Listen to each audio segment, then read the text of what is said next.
Hello, hello, good people. Hello, welcome back to another episode of Make America Think Again with Shauna Vaughn.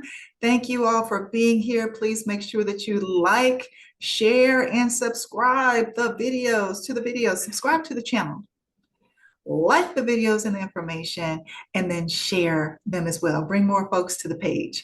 Down below, you can see the correct spelling of my name. You have my IG information. Throughout the week, I post a lot of political news that you need to know. So please pop on, get you a little pop of news throughout your day so you don't have to watch the whole entire news segment and then go on about your business. So I provide that there on my IG page. And then lastly, my birthday is Tuesday. So what I'm asking is for everyone to please make a donation to defiance.org/reporters. More than ever, right now, we need to support our independent media. We need to support independent media. If you're paying attention this week, both the felon and Hegseth really talked about their control over media or gaining even more control over media. Hegseth specifically referred to CNN and Larry Ellison taking over CNN. And then the felon just talked about all the news stations that have either paid him for lawsuits or had to issue apologies, et cetera, right? So I don't want to say the beginning, we're midway into the progression of them trying to establish state TV, unfortunately, here in America. So please, it is imperative that we support independent media. And I'm asking that you do that for my birthday, $5, $10, $20, whatever you have. Please support defiance.org. Okay, so I have an Epstein update for you. Two key things happened this week. They both came out of the deposition with Richard Kahn, who was Epstein's accountant. Okay, so while he was being deposed and under oath, he said that there was a settlement that was paid to Jane, I believe she was referred to as Jane Doe 4.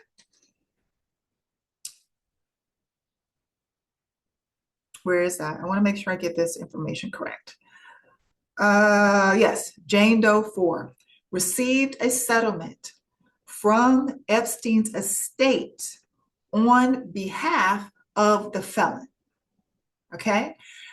Now, what's in the Epstein files is, and this is the same woman when she gave this testimony about, I think in 2019, but she was a girl when this happened, young girl, 13 to 14 years of age. I talked about her last week. Multiple outlets have been talking about her. She is the one who alleges that she was sexually assaulted by both Epstein and the felon. She is the story about the felon putting her head down to his penis and her biting his penis. That's Jane Doe 4. Okay, so this week, Epstein's former accountant, Richard Kahn, testified under oath that there was a settlement that was paid to Jane Doe 4. Okay, so that just further solidifies that what she alleges that transpired between Epstein, the felon, and her actually happened. And here's the other supporting evidence that you have. She was interviewed 4 different times on 4 different occasions by the FBI because her testimony was that strong, and they used her testimony to convict Ghislaine Maxwell. Okay, so now Richard Kahn has come and said that she actually received money. She received funds from the survivor funds that were part of the Epstein estate. You don't pay people if you didn't do shit. You don't pay people if you didn't do shit. You don't settle with them. There's no settlement with them, with the person that you know beyond reasonable doubt that nothing happened, nothing transpired between you and that person. But clearly the Epstein estate did know, because they paid a settlement to Jane Doe for. That's critically important. So then, after the deposition occurred and he's no longer under oath, Richard Kahn comes back and says, well, he says that a settlement cannot be confirmed or denied. Come on, Richard. Come on. That means somebody got to you, someone is pressuring you, and you want to backtrack what you said under oath. But what he said under oath is actually what counts, what sticks, what will keep him out of prison. Okay? Because he has to tell the truth under oath. So that's the number one thing that we got from the Epstein files this week. Number two, Tova Noel. If you haven't heard her name, you're going to be hearing her name a lot really soon because she is going to be deposed by the Oversight Committee as well.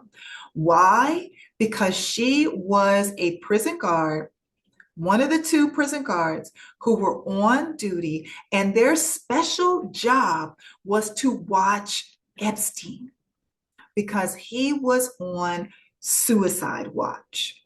Okay? Now, let's go back to the first incident. There was an incident that occurred prior to the night that he allegedly died. And I'm using allegedly intentionally because there's still some ambiguity and questions about that, in my opinion. But prior to that, there was another incident where they alleged that he attempted to commit suicide, unalive himself. Now, his brother has testified that he had a court case coming up the next week, that he was excited and pretty sure that he was going to make some leverage or get off or get out or get released altogether. So the brother said he was excited about this court case. There were also psychological documents that stated that there was no concern of him unaliving himself and that he was like in good spirits. Okay, now on the night that they claim that he unalived himself, Tova Noel was on duty. Tova Noel and this other prison guard were supposed to be checking on Epstein every 30 minutes, and they did not. They did not. They were sleeping and they were on the internet. Records show, camera records show, computer records show that they were on the internet and they were sleeping. Now, Tova Noel Googled Jeffrey Epstein the same night he allegedly took his own life. Not only did that happen, Tova Noel received some interesting Zelle or money transfers over a short period, that short period of time around his death, his alleged death.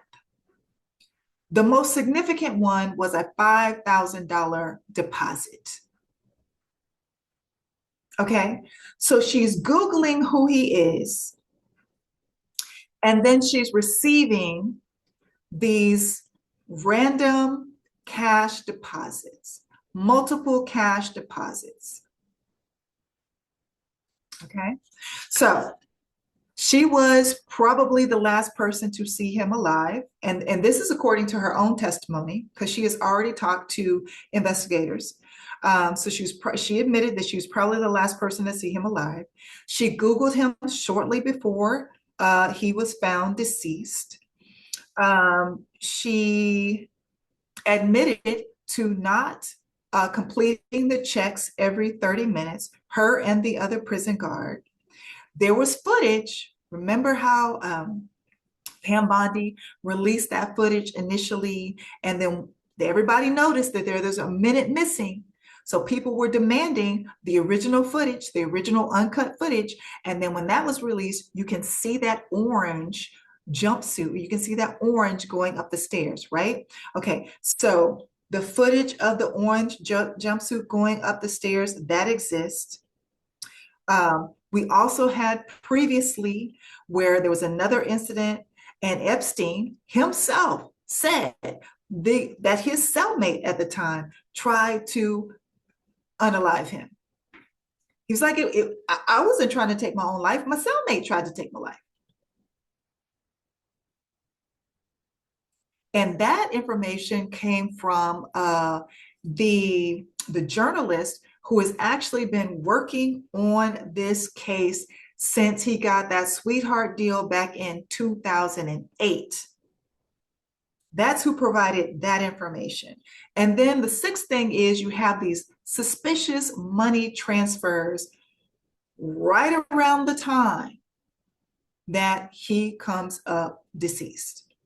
She's Googling him, and then she's got these small deposits that are being made to her bank account. And then you got this $5,000 deposit. So now, Richard Kahn didn't say anything about this money transfer information, but he was the former accountant. So I'm quite sure the oversight committee is going to try to connect this information with Tova Noel. So stay tuned. You got Tova Noel. She has been subpoenaed to be deposed. We have Pamela Joe. Pam Bondi has been subpoenaed. We still have Lutnick, who has not come in. Lutnick has been subpoenaed. Leon Black, who I did a whole episode about his evil ass, he has been deposed. I believe subpoenaed. And then I believe Jess Staley has been subpoenaed, and there are others. Some of the young women who worked as assistants for Epstein, they are really looking into whether or not they began as victims or they were always his assistants. And I think they're trying to differentiate between the two because, of course, you don't want to, if they're a victim and this is their way that they found of making, protecting themselves and keeping themselves safe, becoming an assistant, you don't want to necessarily penalize them. But they're looking at the assistants, the chef, private chef, the private pilot for Epstein. They're looking at all those folks to bring all those folks in as well. So very interesting time in regards to the Epstein crime syndicate. And keep applying pressure. We know that this war, that this manufactured war of choice is all about distracting us from the Epstein files and all about the midterm elections. So please do not lose sight of what's going on with the Epstein case. People in America need to be held accountable. No one in America has been held accountable yet.